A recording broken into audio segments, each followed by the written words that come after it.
Okay. Hey everyone, and welcome to today's live stream. Today's topic is how to be a personality profiler, and I'm making this because I noticed that there is a lot of bullshit out there in the community in regards to how to type other people. There are stereotypes, there are a lot of people selling methods such as speed typing to make typing initially easier, but often they end up just misleading people and spreading around often myths that have less to do with personality type. And my core goal is to launch a new program for teaching people how to profile better, giving people tips on how to improve themselves at understanding other people, tips to not just be good at typing other people, but also good at telling other people what it means to be a certain personality type. You will want to not just understand your friends and family, but to help them understand themselves better. Understand what does it mean to be an ESFJ or an ISFP or an INFJ for that matter. To be able to talk to that person without giving them your biases and your misassumptions about this personality type. To be able to tell them things about themselves that are ideally neutral in the sense that it can be both positive and negative. It can be both for the best and for in an all healthy manner. I want people to understand not just how another person thinks, like cognitively speaking, how they process information, but also I want people to understand differences in values and differences in emotions and how people process and see emotions. And I want to give basic cues and signals that you can use to understand and spot people better. And I'm glad to have quite an audience here already. 13 people have tuned in so far. A person, Bio Yo, Cash App is here again. 4RR47, and I'm not gonna say that last one. Uh, Welcome everyone. Hi Frank, how are you doing? Um, I'm going to begin with walking you all through basic differences between the different personality types. I'm going to start with each individual cognitive function, and I'm going to start with the basic letters. Are you a feeling judging type or a feeling perceiving type? And how can you tell if someone is a feeling judging type or a feeling perceiving type? What is the difference between these two? What's the difference between being an intuitive and judging type compared to being an intuitive or perceiving type? What's it like to be a thinking and judging type compared to a thinking perceiving type, or a sensing perceiving type compared to a sensing judging type? And let me bring something up for you that I wrote very recently. Um,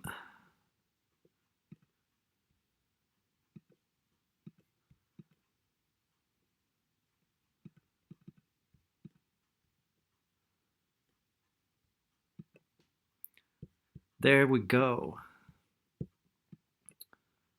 Here we go. Uh, let's cover up my face for a second there. You don't need to see that.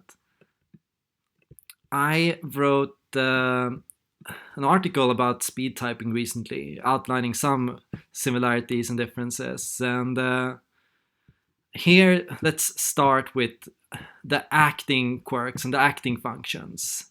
Sensing, perceiving, sensing, judging, intuitive judging, and intuitive perceiving are the key components of acting. When you are acting yourself out, when you're exploring passions and making new experiences and saying, talking, and sharing new information and basically running through your life, running through your own life, meeting new people, seeing new things, and going through different situations. That's when you're going to be using your acting cognitive functions.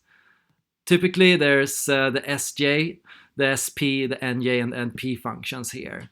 And the NJs are different from the NPs, for example, in the manner that the NJs tend to enjoy monologuing, like I'm doing here right now on video.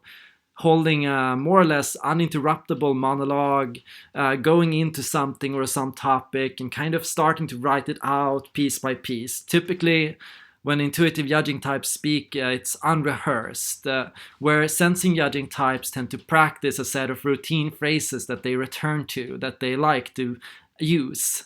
When they tend to create a set script they follow, and Jays tend to set out without knowing where they are headed with something. I don't tend to rehearse what I'm going to say in my videos, but I get a rough idea and then I start expanding on that. And typically, I tend to keep myself within a set pattern when I talk. I tend to stay within a certain area or a certain environment where I feel more comfortable. And I tend to avoid things outside of that and distractions and things that are unrelated to that. The intuitive perceiving types tend to rather engage everything around them that they see. While they are talking, they might draw inspiration from things that they observe. They might initiate conversations with the environment and with things around them. They might include new ideas that are coming up, and they might branch off into new topics as they start talking. They might get distracted and start in one thread and then get onto another and then onto another. And typically it's because as an intuitive judging type, you get more attached to your imagination and to your ideas, and you feel more attached to it in the sense that you want to follow it through. When you've gotten into a new idea, you spend a longer time elaborating on it, and you follow a set of rules while you talk about it. NJs tend to follow rules when they use their creativity. We have rules to guide our creativity and systems to try to guide our thoughts, to make them easier to deal with and process.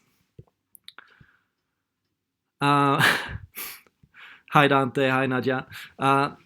The SPs tend to have a more instinctive acting style. It's much more about kind of the hype of the moment, in a sense. The hype that you get while you are observing something, while you see something. It's kind of about bringing out qualities of things around you, bringing out interesting things about something. Kind of like seeing how the sun is up and going, wow, the sun is shining, it's so warm, I feel so good, to get into something, in a sense. The sensing perceiving types get really into what they say and what they do. They also become much more they act much more on instinct. They tend to seem naturally talented at whatever they do or wherever they are. They tend to seem naturally comfortable in that environment. They tend to seem naturally in tune with where they are and with the moment in many ways. I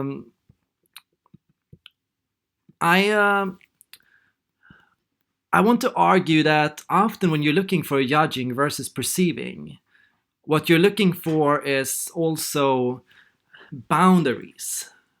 Often, typically, judgers tend to start with generals and then move down to specifics, where the intuitive perceiving types or the sensing perceiving types tend to start with the specifics and then branch into the generals. It's that the starting point is different, and that there is a desire to claim a boundary as your own. This is my topic that I'm talking about. This is my environment. This is my ideas. The intuitive judging type or the sensing judging type has and sets a degree of boundary in wherever they are, and in how you should think or how you should be creative, or in how you should talk or how you should eat or how you should do something. So that's a difference. And I want to get into emotional fixations. When looking at an actor, when trying to type someone, you can look into what emotional fixations people have. You can notice that NJs tend to have fixations with being kind of wanderers. NJs tend to have this fixation with kind of going off and doing their own thing. If a character in a story always wants to kind of go off and to do things in their own way, that's often a sign that they are an intuitive and judging type. They will move away from the group. They will resist collaboration with others. They will often seek to create their own path, and they will often seek to create a new path. That's also very important. It has to be a path that is hard to explain and for other people to understand. it's hard for them to explain it to other people and to let other people know where they are going, because typically as a wanderer, you don't really know the end destination. You know that you want to go somewhere, and you have this proactive imagination, in a sense, in that you are always headed somewhere and you're always searching for something. You have this seeker attitude as an intuitive and judging type, where you are always searching for something or trying to find something. And that it's important to know that anyone can have that kind of fixation, but that it's the most common intuitive and judging types, and that typically for an intuitive and judging type, it's a generally healthy fixation. Typically, it's manifested in a healthy way. It's not so often that it's used for negative purposes or under stress, but it's a natural part of the NJ's personality, that they like going off on their own and to test out and to create their own path. Glad to see so many NTPs here. The SJs have kind of reformer attitude when it comes to, like, where the NJs are wanderers, the SJs are reformers, or a little more perfectionistic or routinely. They have a desire to maintain a routine. They have a desire to maintain order in an environment. It's not that it's just the SJs that can be perfectionists, but typically when you're looking at an SJ character in a movie or in a story, the SJ believes that everyone should act and do something in a certain way. The environment should be maintained according to a certain way. Documents should be sorted according to a certain order. SJs have this idea that there is the right and wrong way to do something. And this is a very interesting emotional fixation, because you can compare it to the SPs. The SPs believe that typically there is no right or wrong way to do anything. An SP believes that, well, whatever floats your boat. If you want to do it that way or that way, that's all up to you. What matters is results. It's not how you do it. It's not where the SJ would see you do something and see you do it in a wrong way, they would assume that you didn't know how to do it. An SP would do, oh, that person probably knows what they're doing, but it's not how I would do it. So it's also that SJs have a desire to maintain a set order, and that's also why they are seen as traditionalistic, in a sense, that they tend to establish not just what we should do, but how we should do it. How should we have parties? Where should everyone sit? And in what way? Looking at the SPs, it's kind of the hippie attitude you'll be looking for instead of the perfectionist attitude. The SPs tend to have a, well, it will work out somehow attitude. They assume that everything will work out somehow. They assume that there will be a solution, that things will find a way. Typically, the SPs tend to have the most hippie-like attitude, in the sense that, well, they believe nature will find a way.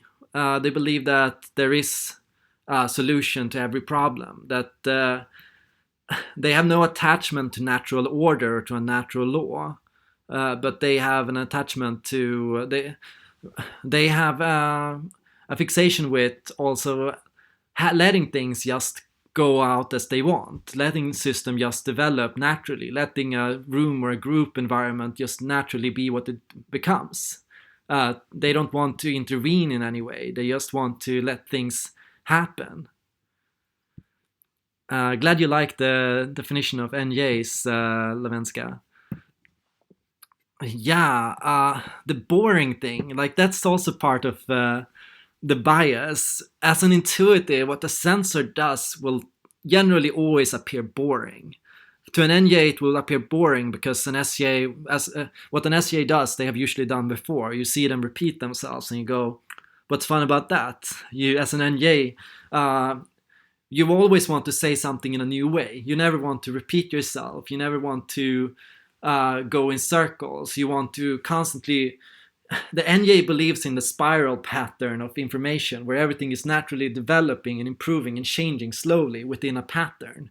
The SJ believes in the fixed closed circle, in sustainability, in a sense, that everything is naturally moving in a circle, everything is moving in a circle. So That's the difference there. The MPs, of course, believe in the pinball pattern, where everything is always going in new directions, where nothing is ever going in a set direction or in a predictable way. No, Kashyap. The spiral-like pattern is for NJs, and the circular pattern, the closed loop, is for SJs. SPs, funny thing about SPs is that they kind of want to they believe kind of in the drum pattern, where you hit on the drum and you hit on it again and you hit on it again, and every time you hit on it, it's a little louder, it's a little better, it's a little about bringing out the inherent quality in things. SPs have the consumerist attitude to life. The SPs believe in entertaining or engaging or focusing on something until that thing has disappeared, or until that thing has been consumed, or until something new that's more interesting has shown up. So the SPs have the attitude of someone that enjoys truly experiencing the most red version of red, the most blue version of blue, the strongest version of a color, the most beautiful flower. They want to smell the most beautiful smell, the most they want to see the most warm thing. They want to experience it. And they have where SJs have a self-disciplining temperament, where they restrain themselves from eating everything at once. When they save for the day tomorrow, the SPs have the attitude of someone that prefers to consume and to take things as they come. Yeah, it's very accurate to read in instinctual drives into these, because when you talk about the functions as emotional fixations, that's when you get a lot closer to the Enneagram way of thinking about things. I began mapping out the emotional fixations as Enneagram types and seeing overlaps, but because the Enneagram has so many different interpretations, it's hard to keep it all within a system. So I try to talk about the emotional fixations through the cognitive functions. If the intuition and judging was an emotional fixation, what fixation would it be? Well, it would be the fixation with wandering, mind wandering, monologuing, with searching for something. Now, let's move away from intuition and sensing for a while into feeling judging, thinking judging, feeling perceiving, and thinking perceiving. What I've noticed that is so interesting is that often it all here comes down to management. Typically, how do we manage our environment? You will want to look for, and this is the best way to look for and spot these four functions, how people set their own boundaries. Now, feeling perceiving types are the most interesting here, in the sense that the feeling perceiving types tend to be described as the individualists, because they start with their own space. What is my space? Who am I? What is my purpose in relation to the group? Their starting point is with the singular part, with not just with generally the smaller social values, with the smaller beliefs, with the more practical beliefs. How do I dress as a person? How do I express myself? How do I do things? What kind of person am I to other people? It's always that practical values. For the feeling perceiving type, it's about the practical values that you do and how you express yourself as a person. Where the feeling judging type is always about starting with the perspective of the overall community or the group or the overall composition of everything. Who are we as a people? What kind of group are we? What is our purpose together? What is it that brings us all together? And the reason this is all about boundaries is because typically the feeling judging type is the most comfortable invading personal space in a certain way, by kind of seeing people's issues and people's difficulties as universal. Where the feeling perceiving type may see it's all as individual or as unique to each person, typically the feeling judging type has a relating style where typically there's a belief in universal human suffering or universal human issues. The boundaries are much more extensive for the feeling judging type, where everyone's issues are related to the personal issues and that everyone's problems are related to one another. So the feeling judging types have, in many ways, the fixation with being helpers in a way, and in also feeling that through helping other people and through engaging other people and through managing other people, I can help myself. Typically, there is a healthy helper fixation for the feeling judging types, where any type can have a helper fixation. The feeling judging types have a healthy way generally of expressing this by being involved with their community. Typically, feeling judging types exercise self-care. They are able to help other people, and in doing so, they get insights about themselves, they learn things about themselves, and they come to understand things that help them heal their wounds and their issues. Where if a thinking judging or a feeling perceiving type goes into this, it's much more uncomfortable and stress inducing and a little more difficult to deal with. It's also that it's an intrinsic motivation for the feeling judging types. The feeling judging types enjoy engaging with and managing other people, and they release stress from it. If they aren't allowed into other people's space, if they aren't allowed into a group, if they aren't allowed to talk to and share with and communicate with the community, that stresses the feeling judging types out.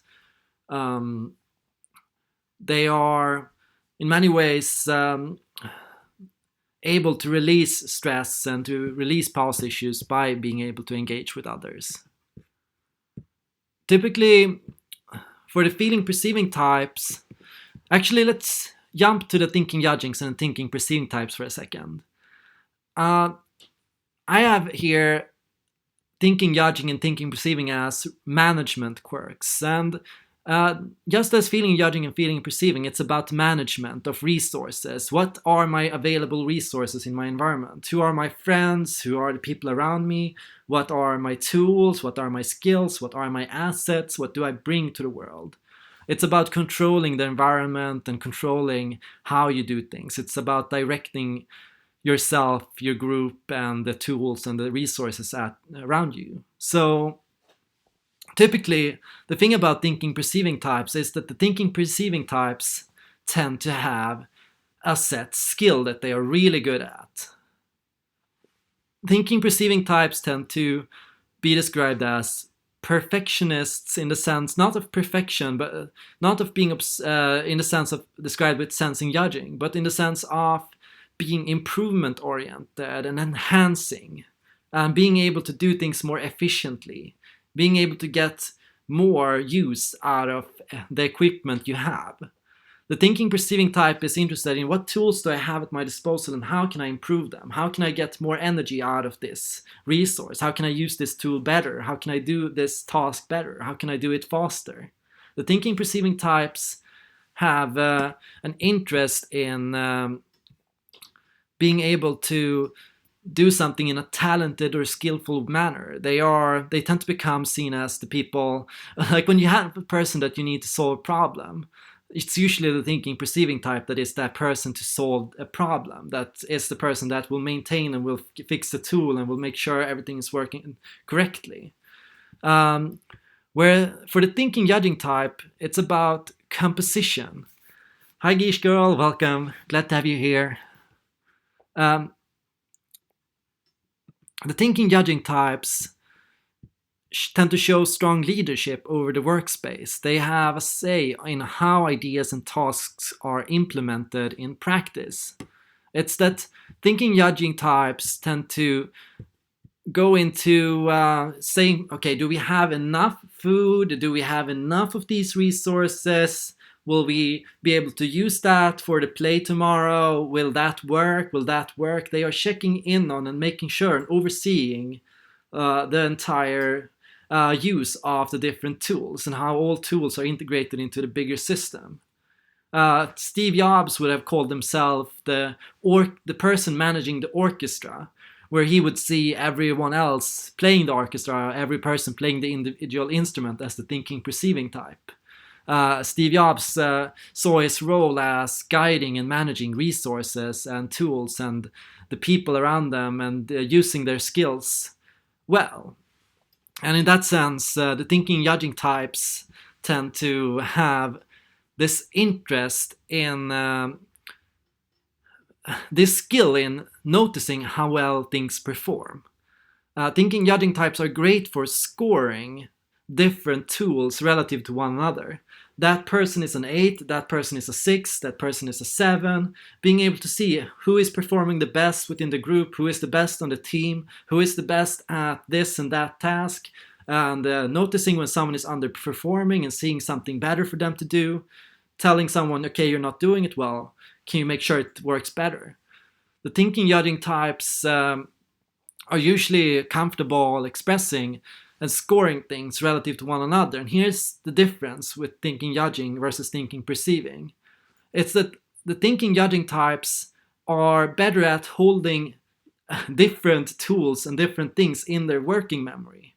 If you have a working memory, which is how many resources can you hold in your head at the same time? How many numbers can you hold in your head at the same time? The thinking, judging types tend to have the best working memory because often they can hold different things in their head and they can weigh them together according to one another.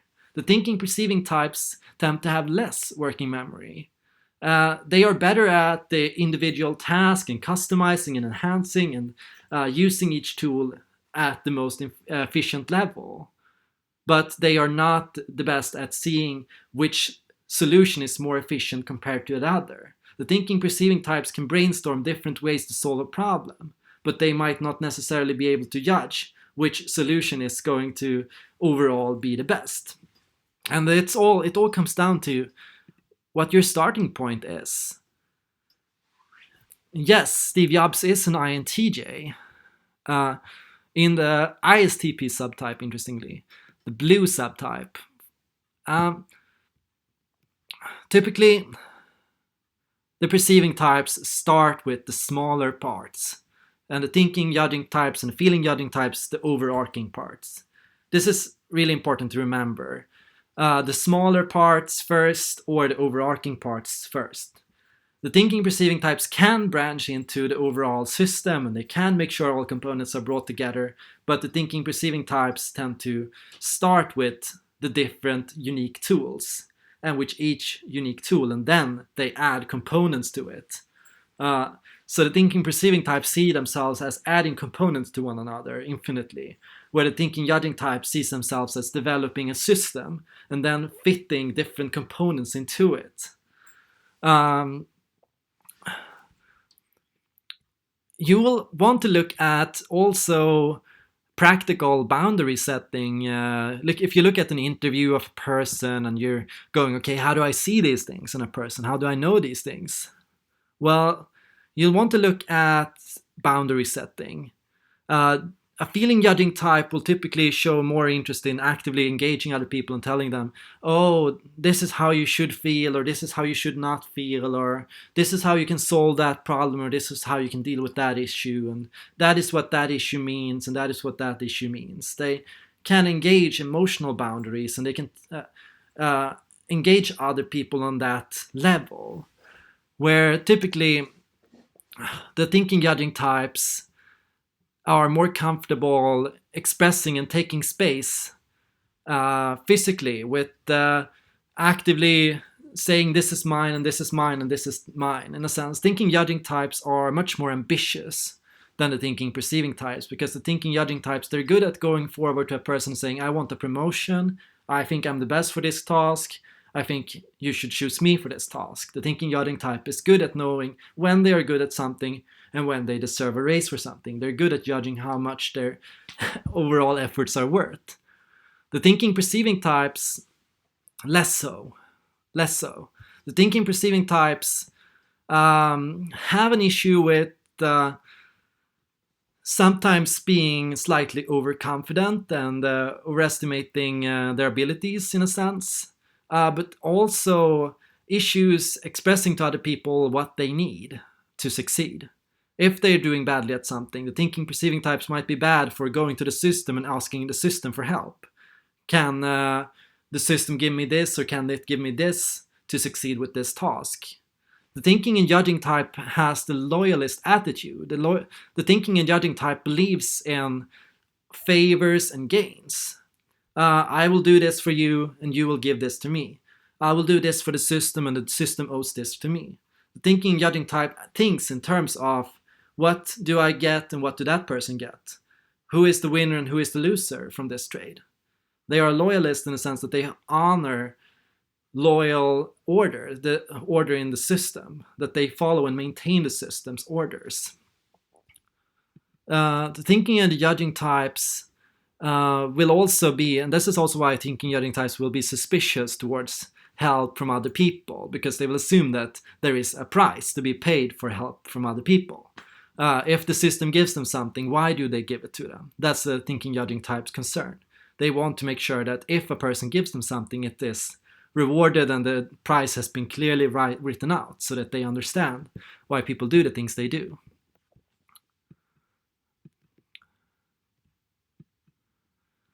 Sorry about that ambitious thing, Frank.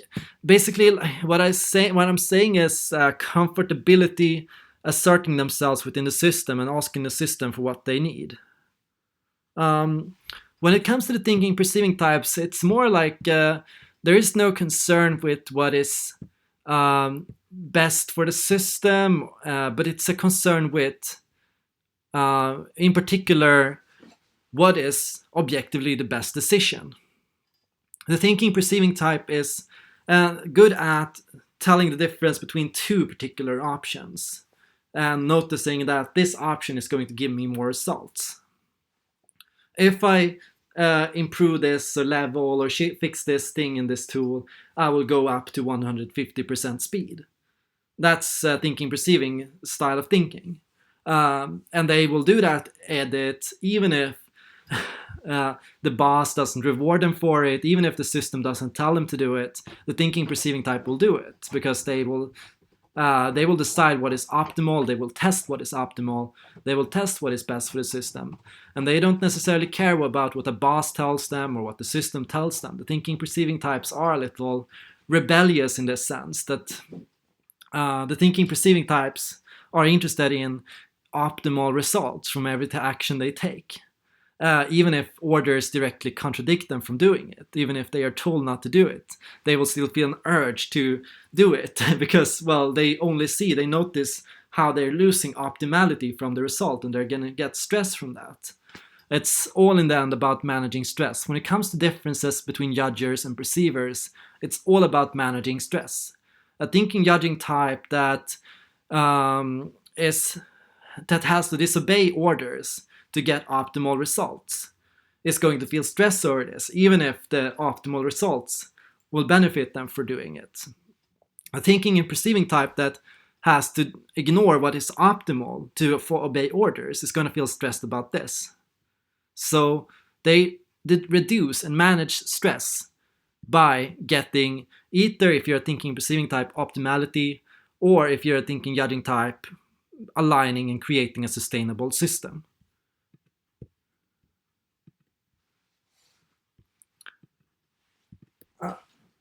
One second.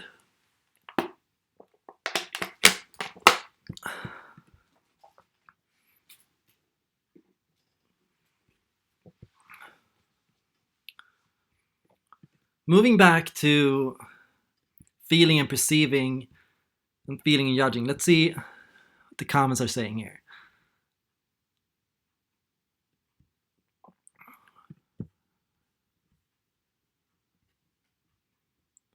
Right.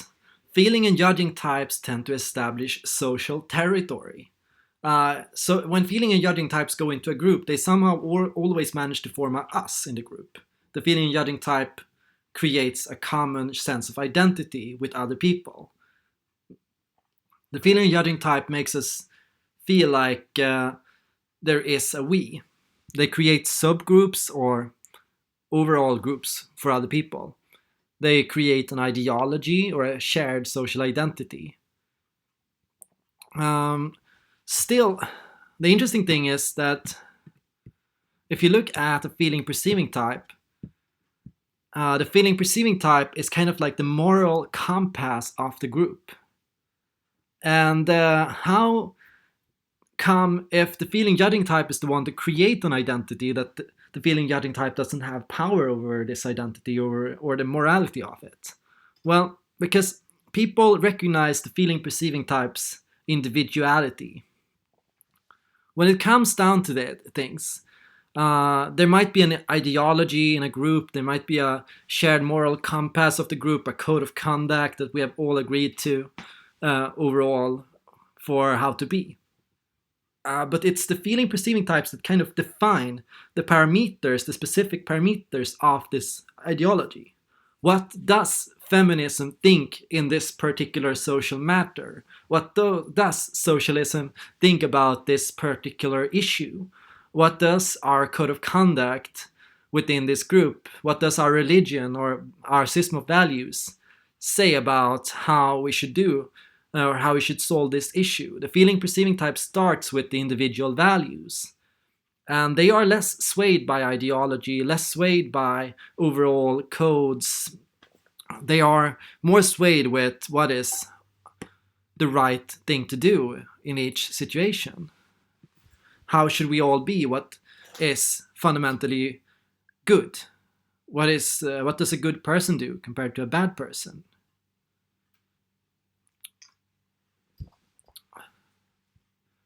There are many situations where the feeling perceiving type will simply say no. And it can seem like it's often that the feeling perceiving types, they care the most about the smaller things. They care the most about the practical application of values, of what is beautiful and what's ugly, what looks good, what looks bad. The feeling perceiving types have the strongest opinions on these matters. Um, the feeling judging types, they care a lot about the overall level of it all, the overall state of the relationship, the overall state of the group, the overall values and how we live in congruence with them. The feeling perceiving type cares the most about how these individual values. How, are you a good or bad singer? Is it beautiful or a bad song? Is it a good or a bad song? Is he a good or a bad person? It's all about authenticating and making sure that the people around them are authentic, that they are good people, that they are conducting themselves in line with the values of the moment.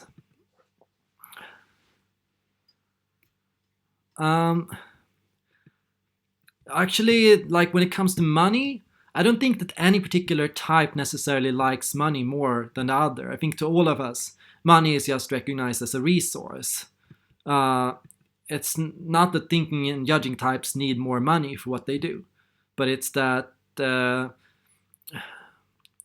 we accept money as a compensation for something. Money in compensation for a status, for a house, for something. It can also be about titles. It can be about anything really. And the interesting thing about the INTJ as compared to the ENTJ, for example, is that the INTJ might not value money at all. The thinking and judging types have their own idea often of what is desirable, but they have something that they desire.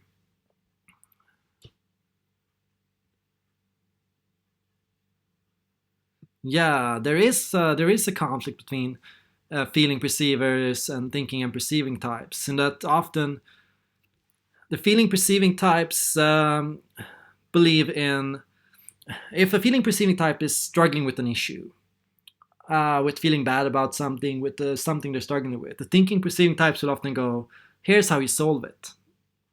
And the feeling perceiving types, they don't like that at all. The feeling and perceiving types want to solve the problem on their own. They want to have someone that sits with them and listens to them and that are with them and that accepts them while they process it, but they don't need anyone to solve the problem. The thinking and perceiving type might want to solve the problem, so there is an issue there for sure. But the difference is mostly in approach.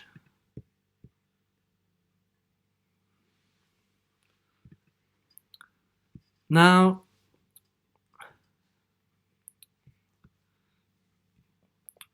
one thing that separates perceivers from judgers is that perceivers typically care the most about how you uh, perceivers care the more about most about how decisions are enforced in the moment, where judges care the most about projects and long-term goals. Don't look at the person that appears carefree and shallow and flexible necessarily as a perceiver. But look at a person that cares a lot about smaller things. Okay, what should and should you not say to a person? What is the right or wrong way to put up painting? What is the good or bad thing to do in a situation? Look at how their stance is on individual values and individual issues and tools and problems. How do you best fix a light bulb? How do you best solve a problem? That's where perceivers care the most. Judgers, they don't necessarily care as much about these levels of things, but they care more about the overarching level of things. There is a proactivity also in judging. Judgers intervene more easily. Judgers go in and say and take over, where perceivers are more comfortable giving scoring and rating.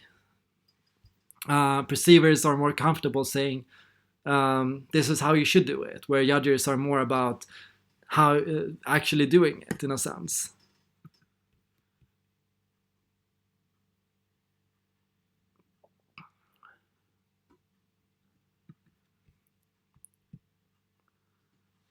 Now, looking at introverts, it's often that people go, a person comes into the group and they think, oh, if he talks a lot, he's an extrovert. But it's also about how they talk and what they share. Typically, extroverts are involved with what's happening around them. To an extrovert, what other people are doing, what other people are up to, what's happening around them is of interest. But to the introvert, what's of primary interest is what's happening on the inside. It's on the subjective level. It's about also the fact that people see introversion purely as what's happening on the inside and extroversion as what's happening on the outside. But it's also that the extrovert is trying to bring actively in what's happening on the outside. The extrovert is trying to share things that are happening around them with other people. Did you see that guy just did that? That's an extrovert thing to say. Did you see that person just did that? Did you notice this thing happening over there? The extrovert is sharing information that's happening in real time with other people. They are going in and processing and discussing it. So what do you guys think about that person doing this? What do you think about that person doing that?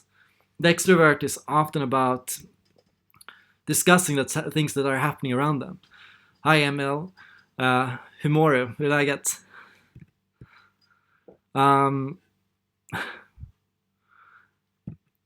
The introvert is in many ways concerned with what they show of themselves to the world. The introvert sees themselves as they're thinking about, how do I share myself with other people? How do I let other people know what I'm feeling on the inside? How do I process and show my inner world to others? How do I explain what I'm thinking to other people? The introvert is concerned with the introvert doesn't want to remain alone. The introvert doesn't want to remain in a private environment. The introvert, an idea, a thought is always wanting to be shared. The ideas and thoughts that introverts have are always wanting to pop out. The inner and the extroverted world is always wanting to intermingle. That's why people tend to say that the person that is an introvert always has a balancing extroverted attitude. But typically, the way I see it, it's just a natural part of introversion, that the introvert is trying to show what's on the inside out, where the extrovert is trying to take what's on the outside and bring it in. So there's what you should be looking for when you're listening to other people and when you're noticing your friends and family members interacting is this person trying to share expertise and knowledge that they've gathered over the years with other people? Is this person trying to make sense of and understand perspectives that they've thought about to other people? Or is this person trying to explain to other people what's happening around them? Is the other person trying to make sense of things that they are observing? Or are they trying to make sense of things that are within? Where is their starting point? Do they start on the inside going out, or do they start on the outside going in? And someone brought up here,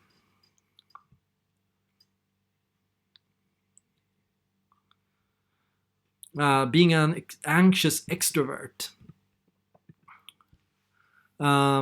Typically, this is how you think of introversion and extroversion as how you want to stir your drink. Think of an introvert as wanting to stir their drink from left to right. And think of the extrovert as wanting to stir a drink from right to left. In many ways, the introvert prefers to stir information in a certain way. They want information to go inwards, out, and then in, inwards, out, and then in, inwards, out, and then in that kind of process. They don't want the information to go outwards, in, outwards, in. And when information is going outwards, in all the time, that's when an introvert becomes anxious. Think of it like if you have wind meeting from west and east. That's when wind starts pushing itself up, and that's when you get storms, typically. The same is with the inside of the mind. The reason an introvert becomes anxious in social environments is because they have lost this flow. They are unable to keep this inwards out momentum. People around them might be pushing in things on them. There might be things happening around them that are distracting them. And in that way, the introvert is starting to feel this collision of information from both sources, from both the inner world and the outer world. And in this meetup, that's when you start feeling much more anxious, much more unbalanced, much more unsettled. The extrovert is the same in many ways. That they want information to go from the outside in and then out, and then from the outside in and then out. They prefer to have this inwards oriented flow of information, where they are always processing new things, always taking on new experiencing, always trying out new things. Sorry, Frank, that's not good Swedish. Emil, try to speak English here. I have a link for you. If you're unsure about your personality type, you can always send me a video and you can use this link to do it. Well, Kashyap, when the extrovert is taking in new information and there is a collision between the inner world and the outer world, that's also like when you're seeing things around you and then you're trying to process it and align it with inner experiences, but you're noticing it doesn't match up. You're noticing that there is a conflict here between what you're seeing and what you've been told before, what you've been taught before, what you know before. Typically, when this happens to the extrovert, that's when the extrovert becomes much more melancholic. I tend to say that often the most melancholic types are usually the extroverts, because when they go in, that's when they start to feel most unsettled and the most anxious in a sense. Where when introverts are on the inside, that's when introverts feel calm and phlegmatic and balanced and peaceful in a sense. That extroverts go into this, get stricken with melancholia in a way when this happens, when this information collision occurs. Introverts that go into and experience this collision tend to rather become more choleric. It's that introverts, when introverts feel in a sense of experience conflict and issues, they tend to become much more choleric and vocal and restless and chaotic. When introverts are anxious extroverts, in a sense that when we are extroverting, we are looking around us restlessly. We are in some ways, we are constantly reading into patterns that don't exist. We are making connections that aren't there. Like, our engagement with extroversion is generally much more critical and much more anxious and easily nervous. Yeah.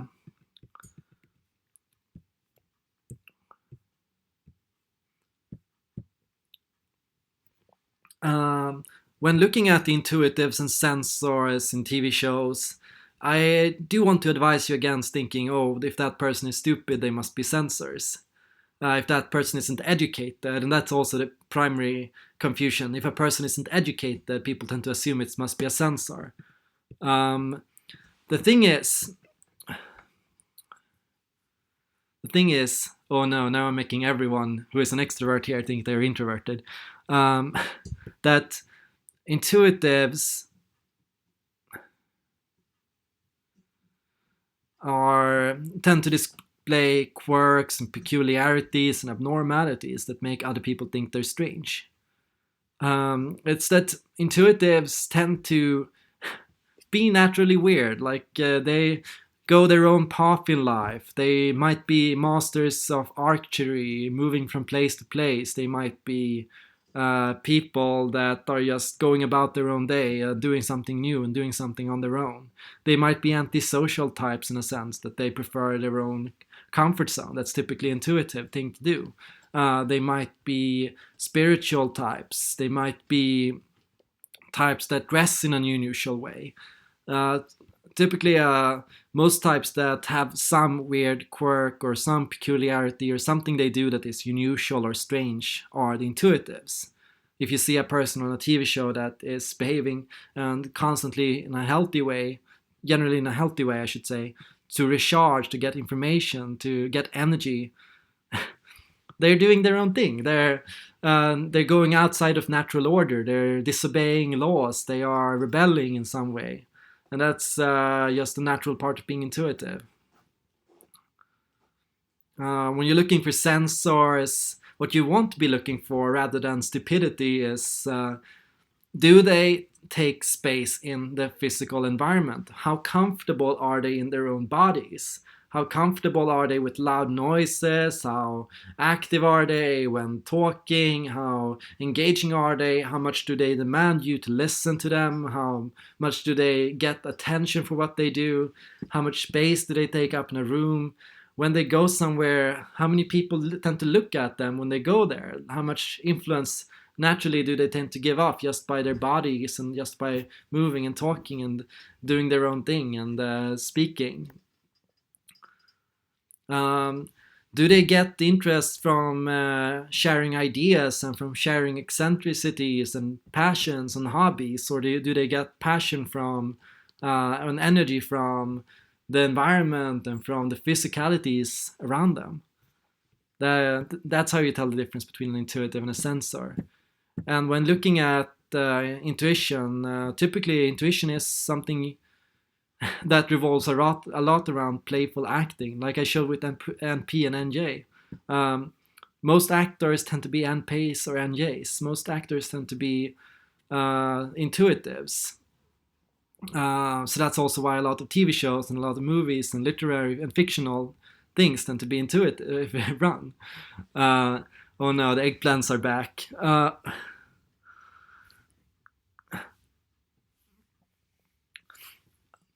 A person that is well, acting is a perfect outlet for any intuitive because it involves so much of the imagination. In acting, you can be anyone you want. You can invent your own characters. You can change and learn new things about yourself. You can try out new voices and do new impressions. Uh, Sensors are not actor types particularly. They prefer to rehearse and script and play out their normal character. They tend to build up and advance on and add new layers to who they already are, but they don't tend to invent new characteristics. So that's very important to consider. Anyways, I'm starting to end up this stream. I hope you all enjoyed it. Before I tune out, I'll stay for 5 minutes or so. Do you all have any questions?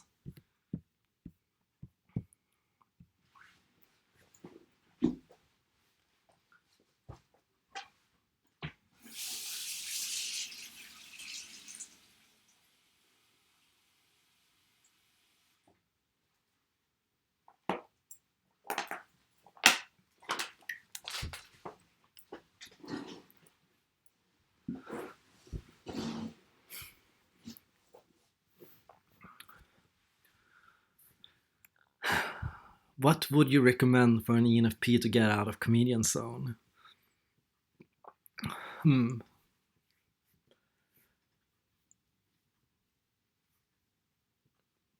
I think getting in touch with feeling perceiving getting in touch with your feeling perceiving. I think learning to pay more attention to what matters to you, developing your own sense of identity and who you are, reflecting on who you are, and reflecting on how you say and do things. That's typically how you get more in touch with feeling and becoming more. When you get in touch more with feeling as an ENFP, that's also when you become more conscientious. You end up procrastinating less, and you end up caring more about how you do things. But yeah, like Frank says, being a comedian is also perfect. You don't have to change that if you don't want to. So it's all about what you want to do and who you want to be. The first thing that I notice when typing someone, the easiest thing to notice for me is feeling judging or thinking judging. And it also comes down to uh, just overall, like it's usually the first thing you can see in a person's face. Thinking judging types seem so much more serious. Feeling judging types have generally much more goofiness to them and seem much more warm. So that's just a very important thing. Um, Another thing I notice very easily is EF or ET. Um, it's also because it's noticed mostly in the cheeks and how warm a person's face is. Typically, feeling types show a lot more warmth in their face. They blush more easily. They get more blood to the face. It's weird, but it's true. It's that they animate more, and it's not that feelers. And this is also people assume that feeling is just being happy. Uh, EFs typically also seem more sad when they are sad, or more concerned when they are concerned. Yes, I'll post a link to Discord.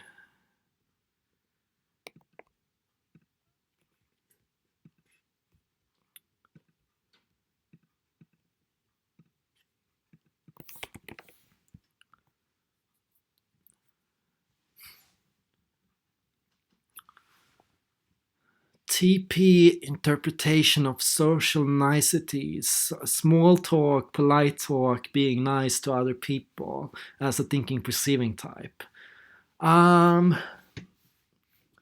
I think it comes down to. I think as a thinking perceiving type, part of a healthy expression is not caring so much about other people. Um, it's also that thinking and perceiving types need to learn boundaries in a sense, in not necessarily involving yourself in other people's lives and trying to fix their problems and trying to fix their issues for them. Wait until you are invited by other people and when people ask you for feedback to solve problems. I think if you just go about your own thing and solve your problems and practice your own way of thinking about things, that's no problem. That's perfect. You should do your own thing. You should be happy about it. But if you get into other people's atmosphere and into other people's issues and relationship problems and you try to solve their problems for them and they didn't ask you to do it, I think that's when TPs can struggle with social relationships and friendships. So just learn boundaries, I think. If someone doesn't talk, are they more likely to be extroverted or introverted? Yes, they could be, exactly. They could be taking in tons of information, seeing tons of things. They could be making tons of connections around them and seeing things and reflecting on things they see without sharing anything. An extrovert doesn't need to talk to tap into their extroversion. And typically, the people that talk the most are the articulating types, the feeling and judging and the thinking and judging types. As a feeling and judging or a thinking and judging type, you're much more about articulating and expressing things to other people. You're actively trying to influence how other people think or how the environment functions, so you need to talk more. So typically, the INFPs and INTPs will be the most quiet, but the ENFPs and the ENTPs can also be quite quiet in many situations, and that's also interesting. Um, they don't have to be introverted to be silent.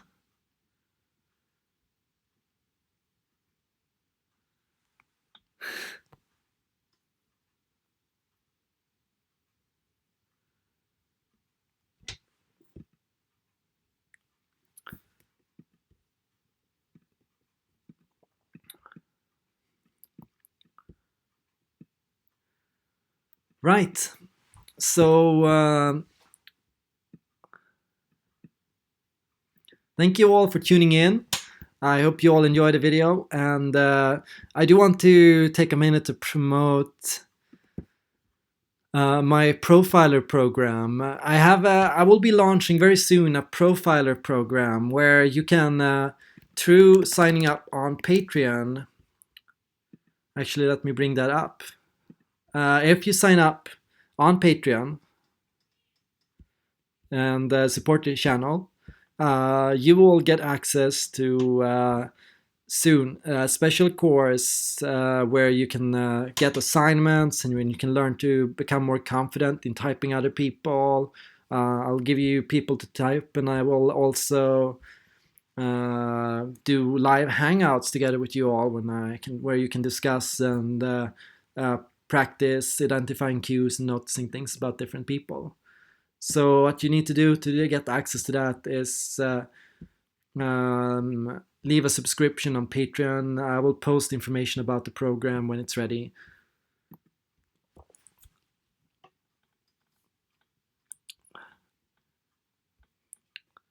Sweet. It's been a pleasure having all of you here. It's been a really good, nice to see you all.